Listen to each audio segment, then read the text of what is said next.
দেখেন জোয়ারের পানিতে সব কিছু ডুবে গেছে, তলিয়ে গেছে। আবাদি পশু পাখি, তারপরে আপনার এই যে দেখেন আপনার জমিনগুলা যেগুলো চাষবাস করে ওইসব জমিনগুলা একটু মনে করেন পানির উপর নাই, সব কিছু পানির উপরে উঠে গেছে, নিচনে ঢুকে গেছে। দেখেন কি একটা পরিস্থিতি, সব তলিয়ে গেছে সব। বঙ্গোপসাগরের নিম্নচাপের কারণে দেখেন ঘন্টায় প্রায় 80 থেকে 100 কিলোমিটার বাতাস বইতেছে। পরিস্থিতি খুবই ভয়াবহ দেশের। সবাই আল্লাহ আল্লাহ করতেছি আমরা। দেখেন কি একটা অবস্থা, বাড়িঘর সব পানির মাঝখানে চলে গেছে।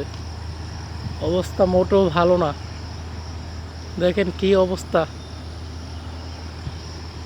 দেখেন সব পানি, চারিদিকে শুধু পানি আর পানি।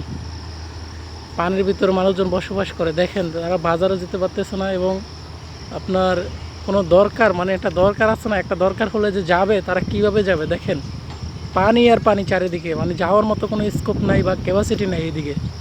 দেখেন কি একটা পরিস্থিতি, দেখেন অবস্থা খুবই ভয়াবহ।